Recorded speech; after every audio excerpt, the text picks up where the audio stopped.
बिस्मिल्लाहिर्रहमानिर्रहीम।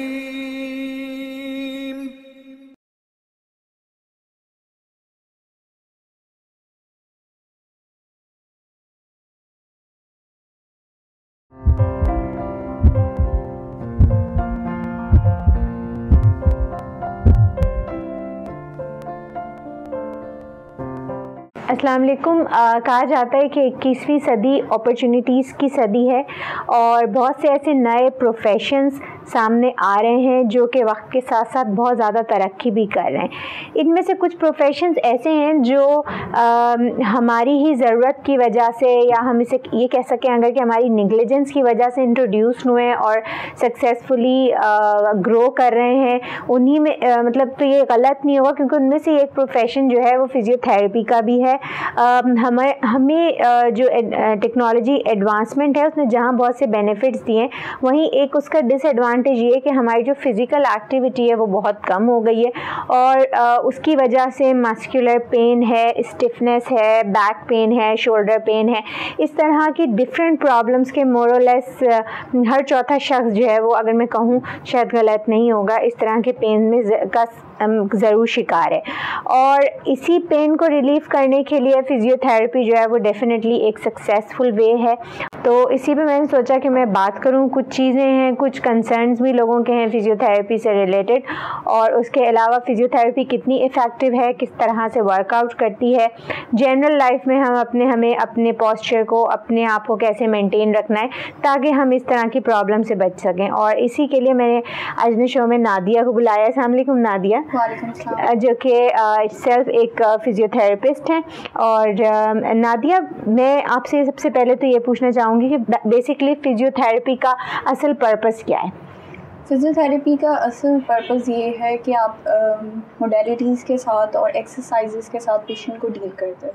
ठीक ना है। ही हम सिर्फ मोडेलिटीज़ पे डिपेंड करते हैं, ना ही सिर्फ एक्सरसाइजेस पे डिपेंड करते हैं।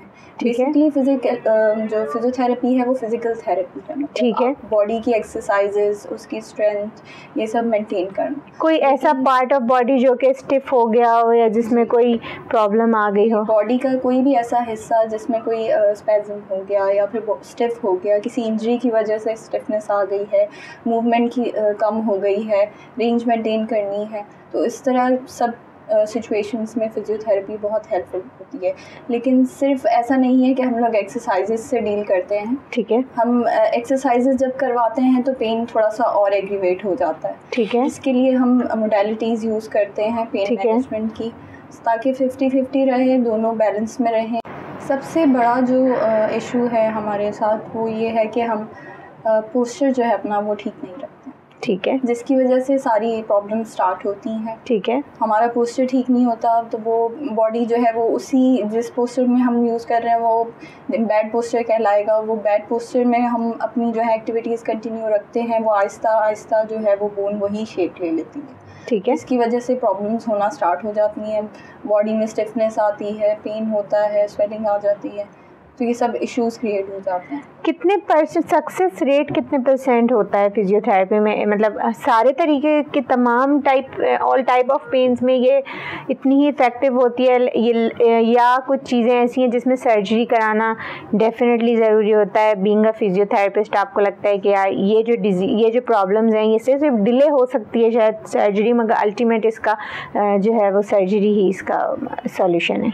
सक्सेस रेट डिपेंड करता है कंडीशन पे, कि पेशेंट को प्रॉब्लम क्या हुई है, वो किस कंडीशन में आया है, वो कितने टाइम बाद आया है, वो प्रॉब्लम फ़ौरन लेके आ गया है या उसने काफ़ी टाइम लगा दिया है, उसकी लास्ट स्टेज है तब वो आया है। अब वो डिपेंड करता है कि वो फिर हम चेक करते हैं कि पेशेंट की कंडीशन क्या है। ठीक है। उसके हिसाब से बताते हैं कि आपकी इतनी इम्प्रूवमेंट हो सकती है या नहीं हो सकती है, या फिर आप सर्जरी ही करवा सकते हैं। ठीक है। वो पहले ही ऑर्थोपेडिक सर्जन हो या फिर कोई भी ऑर्थोपेडिक डॉक्टर हो, वो पहले ही सजेस्ट कर देते हैं कि आप फिज़ियोथेरेपी करवाएं, आपको फिज़ियोथेरेपी से फ़ायदा हो जाएगा। और अगर वो समझते हैं कि नहीं, इसका हल नहीं है कोई, ठीक है, तो सर्जरी ही। फीमेल्स जो आपके पास आती हैं उनमें ऐसी कौन सी कॉमन प्रॉब्लम्स हैं जो कि मोरलेस आपको लगता है कि शायद मतलब हर जो पेशेंट आपके पास आता है उसमें हर दूसरा या तीसरा पेशेंट इसी प्रॉब्लम के साथ आ रहा है? फीमेल्स जितनी हमारे पास आती हैं, एक तो वो आती हैं ओबेसिटी की वजह से, ठीक है, वेट होने की वजह से उनके साथ दो जो मेन प्रॉब्लम्स हो जाती हैं, एक बैक एक और एक नी का प्रॉब्लम, ठीक है, ऑस्टियोआर्थराइटिस जिसे कहते हैं, ठीक है, वो ज़्यादातर हमारी फीमेल्स के साथ हो जाता है। जिसकी बेसिक रीजंस क्या होती हैं?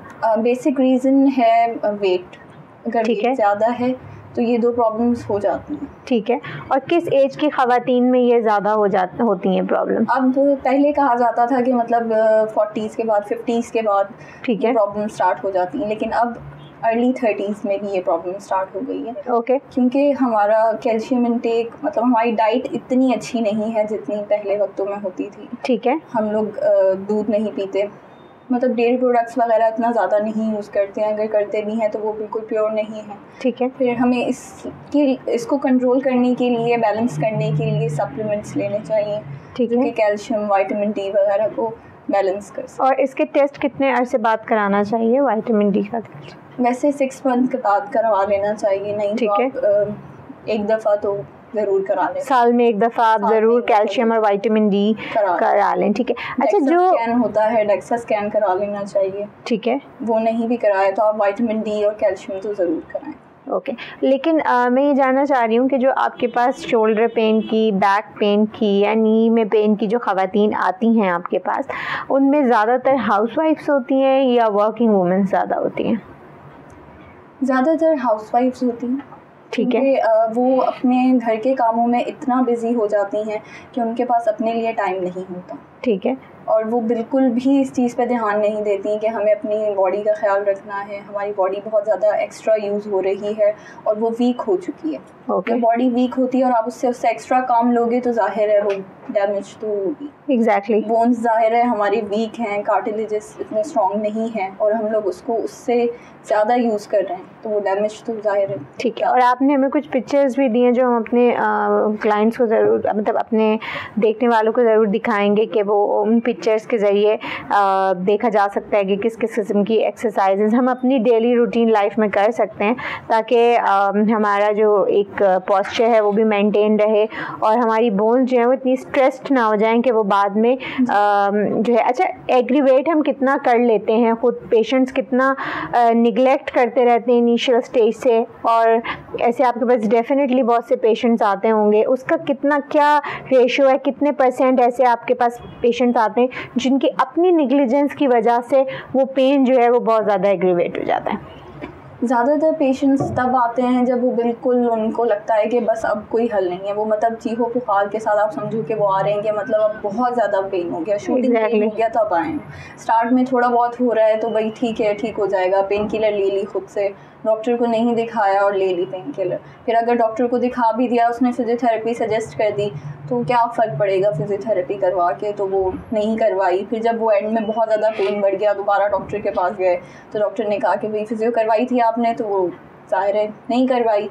तो फिर वो स्टेज में आते हैं तो फिर वो डील करना काफ़ी प्रॉब्लम हो जाता है कि प्रॉब्लम इतनी बढ़ चुकी होती है, उस पर कंट्रोल करना काफ़ी मुश्किल हो जाता है। और जो हमारी मेल हैं, मतलब ये तो फीमेल्स में आपने बता दी किस किस्म की प्रॉब्लम्स, जो मेल हैं उनमें नॉर्मली किस किस्म का पेन ज़्यादा होते हैं, किस किस्म के पेशेंट्स आते हैं फिजियोथेरेपी के लिए आपके पास? मेल में सर्वाइकल के पेशेंट्स, शोल्डर रिलेटेड पेशेंट्स जो होते हैं वो ज़्यादातर आते हैं, जो सर्वाइकल अक्सर स्पैज़म हो जाता है क्योंकि उनका पोस्चर ज़ाहिर ऑफिस वर्क है तो कंप्यूटर वर्क ज़्यादा होता है, काफ़ी घंटे, तकरीबन आपको 8-10 घंटे कंप्यूटर पे रहना, तो लगातार कोई स्ट्रेचिंग्स वगैरह नहीं करना। ठीक है, इसकी वजह से नेक स्टिफ हो जाती है, पेन होता है और जाहिर है इतने टाइम तक अगर आप बॉडी को एक पोस्चर में रखोगे तो वो ऑब्वियसली वही एंगल में जो है वो आजकल सर्वाइकल के अवेयरनेस के भी बहुत सारे प्रोग्राम्स हो रहे होते हैं कि सर्वाइकल के ऊपर बहुत सारी वर्कशॉप्स भी हो रही होती हैं, सर्वाइकल के ऊपर काफ़ी बातें भी हो रही होती हैं, लेकिन आप मुझे थोड़ा सा डिस्क्राइब करेंगे सर्वाइकल एक्चुअली क्या है और क्या रीजंस होती हैं इसके अंदर और किस तरह से इसको प्रिवेंट किया जा सकता है, प्लस किस तरह से इसकी क्या ट्रीटमेंट्स हो सकती हैं in term of physiotherapy? Cervical problem जो होती हैं वो बेसिकली काफ़ी सारी इसकी टाइप्स हैं, लेकिन मैं आपको एक जनरली बताऊंगी कि जो इश्यूज़ हो जाते हैं वो ये होते हैं कि मतलब अगर आप एक ही पोस्चर में और वो गलत पोस्चर में आप अगर नेक को बेंड करके अगर आप कंप्यूटर में काम कर रहे हो और आपका पोस्चर ठीक नहीं है, डेस्क का लेवल ठीक नहीं है, चेयर आपकी ठीक नहीं है और आप लगातार काफ़ी घंटे के लिए आप उसी पोजीशन में बैठे हुए हो, आप कोई स्ट्रेचिंग नहीं कर रहे हो, तो वो जाहिर है नेक स्टिफ होना स्टार्ट हो जाती है। ठीक है, जब स्टिफनेस आती है तो ऑब्वियसली आपको पेन होगा, आपकी रेंज कम हो जाएगी, नेक की मूवमेंट कम हो जाएगी। तो वो उस चीज़ को जो है वो काफ़ी टाइम तक इग्नोर करना, फिर उसके बाद वो जब इतना हम इग्नोर करते हैं वो एक हद तक आके काफ़ी ज़्यादा पेन बढ़ जाता है। ठीक है, और वो इतना भी मैंने पेशेंट्स को देखा है कि बिल्कुल वो नेक मूव नहीं कर पा रहे हैं और अगर हल्की सी भी टर्न कर रहे हैं तो पेन हो रहा है। ओके, और इसका ट्रीटमेंट क्या है? इसका ट्रीटमेंट फिजियोथेरेपी में तो उसको मोडेलिटीज़ से भी ट्रीट करते हैं और हम एक्सरसाइजेस करवाते हैं। स्टार्टिंग में हम लोग सिर्फ रेंज ऑफ मोशन एक्सरसाइजेस करवाते हैं। ठीक है, जिससे हल्का फुल्का पेन बढ़ जाता है पेशेंट का और वो अक्सर पेशेंट भाग भी जाते हैं। Okay. ये भाई हम ट्रीटमेंट करवाने आए थे और ये तो पेन बढ़ गया। ठीक, उसके रीज़न क्या है पेन बढ़ने की? अब आप देखो, अगर आपकी बॉडी स्टिफ हो गई है, ठीक है, और आप ऑलरेडी पेन में हो क्योंकि वो आपकी बॉडी स्टिफ है, और अगर एक चीज़ स्टिफ हो गई है हम उसको मूवमेंट देंगे तो ऑब्वियसली पेन तो होगा। ठीक है, जब एक चीज़ स्टिफ है उसको मूवमेंट दे रहे हैं, ज़बरदस्ती मूवमेंट करवा रहे हैं तो वो पेन होगा। ठीक है, लेकिन वो पेन कुछ दिन का होता है। वैसे भी अगर हम लोग कोई एक्सरसाइज स्टार्ट करते हैं तो हमारी बॉडी में जी बिल्कुल होते हैं, बिल्कुल। अब वो हम ज़ाहिर एक स्टिफ बॉडी को अगर मूवमेंट दे रहे हैं, स्टिल एक चीज़ हो चुकी है, फिर आप उसको अचानक से मूव करना शुरू करते हैं तो डेफिनेटली वो पेन तो होगा। Will take a short break और ब्रेक से हम वापस आते हैं और फिर नादिया से अपनी बात कंटिन्यू करेंगे।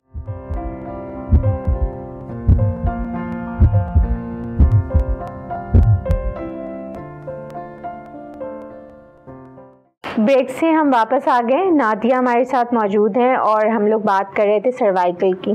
तो सर्वाइकल के मतलब आप बता रही थी कि जो है इनिशियली जब आप लोग एक्सरसाइजेस वगैरह कराते हैं तो उस वक्त पेशेंट को जो है वो पेन फील होता है एंड देन जो कि बाय द टाइम आप मतलब वो इम्प्रूवमेंट आती जाती है, थोड़ा सा टाइम के लिए उसको बियर करना पड़ता है, लेकिन पेशेंट जो है वो उसकी क्या सर्जरी इसका कोई सॉल्यूशन है सर्वाइकल का? सर्वाइकल सर्जरीज बहुत ज़्यादा कामयाब नहीं होती, काफ़ी रिस्की होती हैं। सर्वाइकल की हो गई, बैक की हो गई, और इतना ज़्यादा पहले इस हद तक जो है वो इतनी वर्स होने ही ना दे कि वो सर्जरी की कंडीशन में पहुँचे। ठीक है, बहुत कम सर्वाइकल सर्जरीज होती हैं। हम लोग करवाते हैं इस तरह से हैं कि पहले मोडेलिटीज़ से ट्रीट करते हैं, साथ में एक्सरसाइजेस करवाते हैं, range of motion exercises.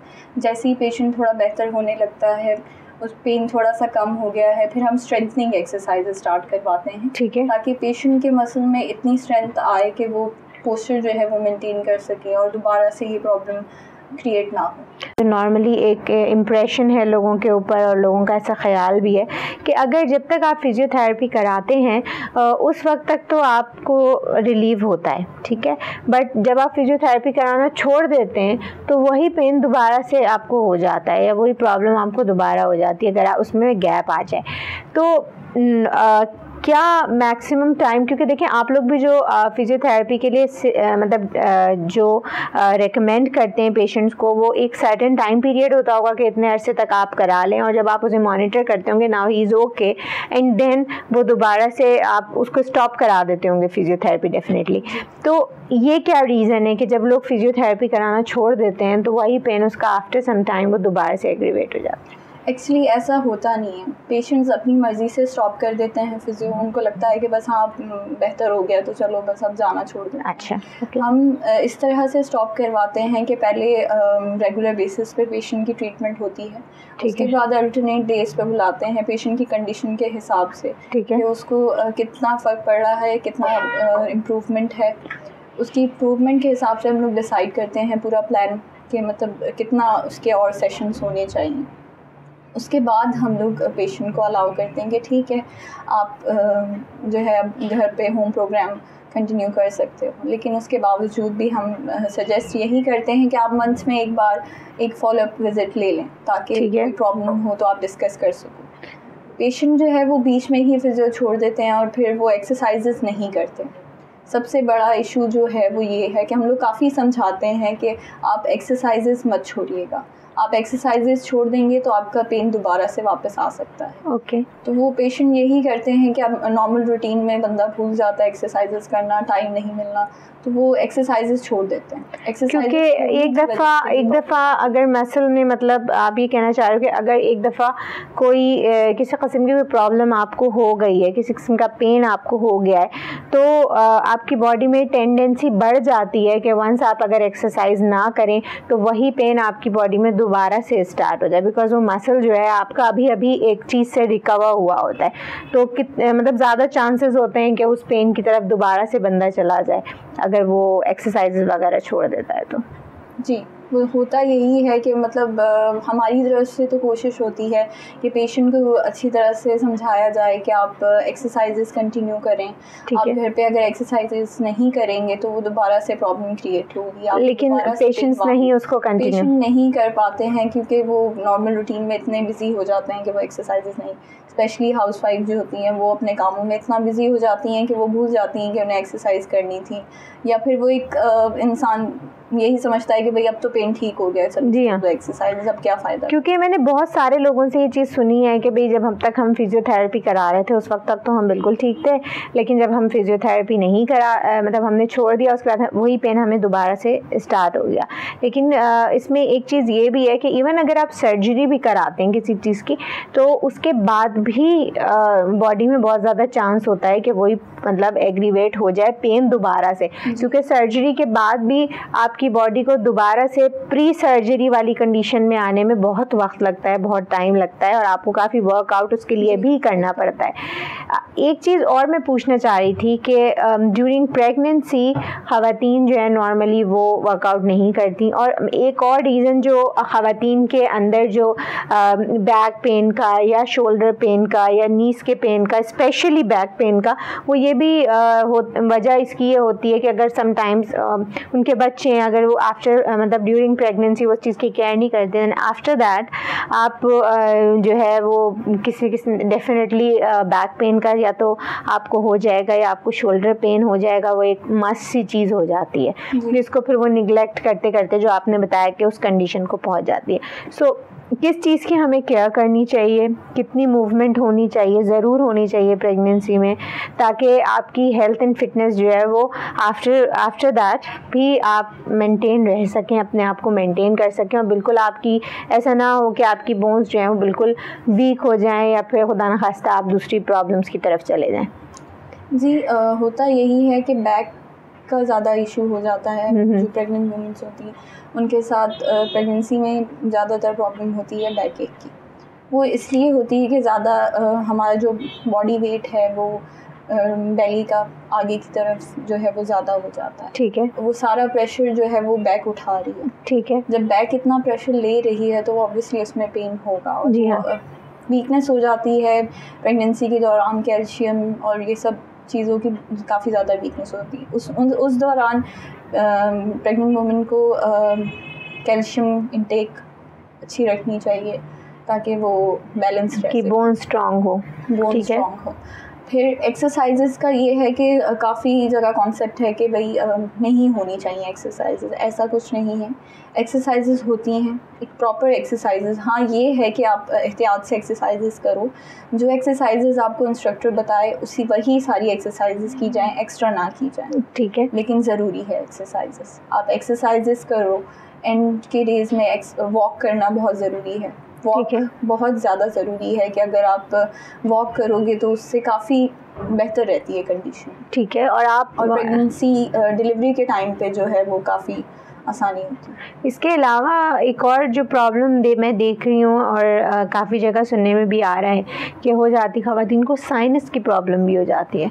So extra weight की वजह से चूँकि वो बहुत ज़्यादा मूवमेंट नहीं कर पा रहे होती हैं या समथिंग लाइक दैट। जी, वो जाहिर है कि वेट ज़्यादा हो गया, स्टेमिना कम हो गया, तो वो ये सब प्रॉब्लम्स तो होती है। लेक ऑक्सीजन कम हो जाती है। स्टेमिना मेंटेन करने के लिए थोड़ा बहुत वर्कआउट करना बहुत ज़रूरी है। ओवरऑल आपको क्या लगता है कि हमारे यहाँ, हालांकि अब तो वर्किंग वुमेंस भी हैं, एजुकेशन का ट्रेंड भी बहुत ज़्यादा हो गया, फिर भी अगर आप देखिए आप किसी ऑर्थोपेडिक के पास चले जाएं, सर्जन्स के पास चले जाएं, कुछ भी, तो आपको वहाँ ख़वातीन पेशेंट ज़्यादा नज़र आएंगी बोन्स के हवाले से। जी सही कह रही हैं आपके, ख़वातीन बहुत ज़्यादा आपको नज़र आएंगी, क्योंकि डाइट जो होती है वो बिल्कुल प्रॉपर नहीं होती हमारी। ठीक है, हम लोग प्रॉपर डाइट नहीं लेते, हमें पता नहीं होता कि हम जो डाइट ले रहे हैं उसमें कितनी कैलोरीज़ हैं, कितना कैल्शियम है, ये सब हमें नहीं पता होता।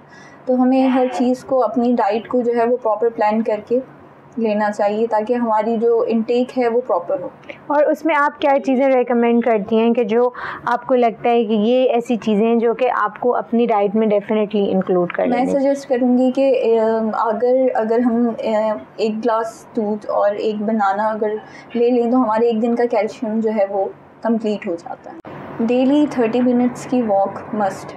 ठीक है, एक ह्यूमन बीइंग को 30 मिनट्स की वॉक करना बहुत ज़रूरी है। सही है। वॉक करने से सर्कुलेशन ज़ाहिर है इम्प्रूव होगी, आपकी जो कैलोरीज़ हैं, जो एक्स्ट्रा कैलोरीज़ हैं वो बर्न होगी, तो आप बहुत अच्छा फील करोगे।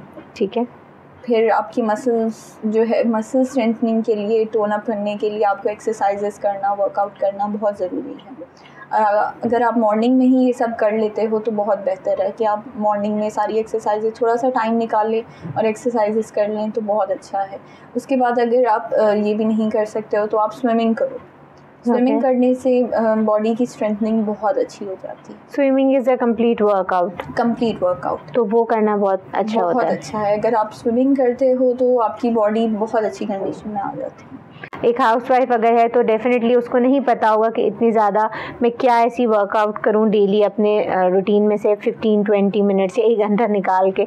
तो आप लोग कोई ऐसे वीडियोस, कोई ऐसी चीज़ें देते हैं जिसके थ्रू वो देख सकें? सबसे इम्पॉर्टेंट जो है वो मैं कुछ एक्सरसाइजेस आपको दिखाई जाएंगी जो बैक की और नी की बहुत इंपॉर्टेंट एक्सरसाइजेस हैं। बैक की, नी की, शोल्डर की एक्सरसाइजेस हैं। कुछ ऐसी एक्सरसाइजेस जो कि हमें डेली रूटीन में करनी चाहिए ताकि हमारी बॉडी जो है वो इस काबिल हो सके कि जो हम डेली उससे काम ले रहे हैं वो उस काबिल हो सके कि भाई उसमें उतनी स्ट्रेंथ हो कि वो प्रॉपर काम कर सके। शोल्डर पेन की बेसिक रीजंस क्या होती हैं? शोल्डर पेन की जो हमारे पास काफ़ी सारे पेशेंट्स आए हैं, ज़्यादातर जो पेशेंट होते हैं वो डायबिटिक होते हैं। ओके। डायबिटिक पेशेंट्स के साथ भी शोल्डर का प्रॉब्लम हो जाता है क्योंकि उनके मसल्स वीक हो जाते हैं डायबिटीज़ की वजह से, और फिर मसल वीक होते हैं तो ज़ाहिर मूवमेंट कम हो जाती है।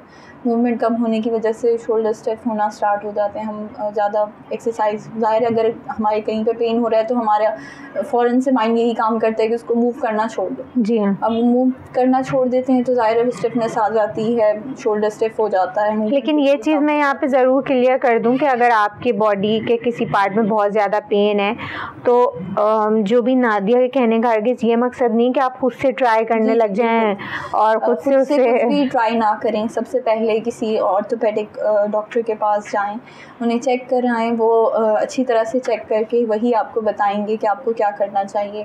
थेरेपी करवानी चाहिए या फिर कोई मेडिसिन लेके, अगर कोई उनको लग रहा है कि मेडिसिन से फ़र्क पड़ेगा और आपको मूवमेंट्स बता देंगे तो वही फॉलो करें। बेहतर है कि घर पे जो है वो अपना ट्रीटमेंट मत स्टार्ट कर दें। क्या बच्चों में भी प्रॉब्लम्स आती हैं इस तरह की? जी, आजकल बच्चे भी कंप्लेन करते हैं कि भाई थोड़ा सा ज़्यादा खेल लिया तो पैरों में दर्द हो रहा है, ज़्यादा खेल नहीं पाते, स्टेमिना जो है वो इतना नहीं होता, क्योंकि वो ज़ाहिर है सारी जो प्रॉब्लम यही है कि डाइट जो है वो प्रॉपर नहीं होती। बच्चों को भी दूध जो है वो प्रॉपर देना चाहिए। और बीइंग अ फिजियोथेरेपिस्ट कोई मैसेज लोगों को देना चाहें, कोई ऐसी चीज़ जो आपको लगता कि फिजियोथेरेपी के साथ के लिए लोगों के दिमाग में कोई मिसकॉन्सेप्ट है तो उसको क्लियर करना चाहें? सो लाइक मैं सबसे पहले यही कहना चाहूँगी हाउसवाइफ्स के लिए, मैं कहना चाहूँगी कि आप अगर अपना ख्याल रखेंगी तो आप अपने घर को जो है वो ठीक से चला सकेंगी, अपने फैमिली मेम्बर्स का ख्याल रख सकेंगी। तो बेहतर है कि आप अपनी सेहत का ख्याल रखें, प्रॉपर डाइट लें, एक्सरसाइजेस करें ताकि आपकी बॉडी फ़िट रहे। और जो जितने ऑफिस वर्कर्स हैं या फिर जो भी प्रोफेशनल लोग हैं वो भी अपने एक्सरसाइजेस वगैरह का ख्याल रखें। ऑफिस के दौरान जो भी उनके वर्किंग आवर्स हों उसमें वो प्रॉपर एक्सरसाइजेस करें। मतलब ज़रूरी नहीं है कि आप अगर बैठे हुए हो तो बैठे ही रह जाओ, आप 1-8 घंटे बाद थोड़ी बहुत स्ट्रेचिंग्स कर लें, जो कि हम आपको पिक्चर्स में दिखा देंगे। उससे ये होगा कि आपकी जो स्टिफनेस नहीं आएगी बॉडी में। ठीक है। और दूसरा ये कि आप फिज़ियोथेरेपी के बारे में हम यही कह सकते हैं आपको कि आप डॉक्टर्स के पास जाएं, डॉक्टर आपको सजेस्ट करेंगे अगर फिज़ियोथेरेपी करवानी है तो आप ज़रूर आएँ। डायरेक्टली भी आ सकते हैं, फ़िज़ियो से वाकई फ़र्क पड़ता है। ऐसा नहीं है कि मेरा प्रोफेशन है तो मैं कह रही हूँ कि फ़र्क पड़ता है, आप खुद अगर प्रॉपर्ली फॉलो करोगे तो आपको फील होगा। लेकिन उस चीज़ को आप छोड़ें नहीं, निगलेक्ट मत करें खुदा के लिए अपने आप को। जो आपको फिज़ियोथेरेपिस्ट होम प्रोग्राम देता है आप उसको प्रॉपर्ली फॉलो करें। ठीक है। नादिया ने बहुत अच्छी बातें बताई हैं। कुछ 1-2 चीज़ें मैं इसमें ऐड करूँगी कि ये जो लाइफ हमें या ज़िंदगी अल्लाह ताला ने दी है, ये अल्लाह ताला की अमानत है। अपने आप को हेल्दी रखना हमारे ऊपर फ़र्ज़ है, क्योंकि हम अगर अल्लाह ताला की दी हुई किसी चीज़ को ख़राब कर रहे हैं तो ये भी एक गुनाह है। आप अगर अपने आप को जानबूझ के अपनी सेहत ख़राब कर रहे हैं, अनकंडीशनली अपने आप को जो है वो किसी अनहेल्दी लाइफ़स्टाइल की तरफ धकेल रहे हैं, तो ये भी एक जुल्म है जो आप अपने ऊपर कर रहे हैं। आजकल चूँकि इतने ज़्यादा महंगाई है, ये ट्रीटमेंट्स, डॉक्टर्स की फ़ीसेस, उसके अलावा दूसरी चीज़ें अफोर्ड करना इट्सेल्फ एक मुश्किल काम है। सो जैसा कि नादिया ने भी आपको कहा, मैं भी आपसे ज़रूर ये रिक्वेस्ट करूँगी कि आप लोग थोड़ी बहुत एक्सरसाइज करें, थोड़ा बहुत वॉक कर लें, और अगर खुदा न खास्ता किसी किस्म के पेन में अगर आप सफ़र कर रहे हैं तो उसको निगलेक्ट नहीं करें, उसको मज़ीद बढ़ाएं नहीं, बल्कि आप किसी ना किसी डॉक्टर से कंसल्ट करें, उससे एडवाइस लें। और साथ ही साथ जो हाउसवाइफ्स के लिए नादिया ने कहा, येस, अगर आप हेल्दी हैं तो अपने घर का, अपने बच्चों का, अपनी फैमिली का अच्छी तरह से ख्याल रख सकती हैं। स्ट्रेस डेफिनेटली बाज़ दफ़ा स्ट्रेस भी ऐसी चीज़ होती है जो कि हाउसवाइफ्स जिसके वजह से खाना प्रॉपर्ली नहीं खा रही होती हैं, डिफरेंट दूसरी चीज़ें होती हैं, बट येस, प्रॉब्लम्स जो हैं वो पार्ट ऑफ लाइफ हैं और उससे हमें फ़ाइट करना है। लेकिन एक अच्छी हेल्दी बॉडी के साथ ही आप प्रॉब्लम्स के साथ फ़ाइट कर सकती हैं। ऑन दिस नोट मैं नादिया का बहुत थैंक यू करूँगी। बहुत शुक्रिया नादिया, आप हमारे प्रोग्राम में आई हैं। आई विश कि आपने मुझे पिक्चर्स दी हैं वो हमारे देखने वालों के लिए डेफिनेटली बहुत यूज़फुल साबित होंगी। ऑन दिस नोट इजाज़त दीजिए, अल्लाह हाफ़िज़।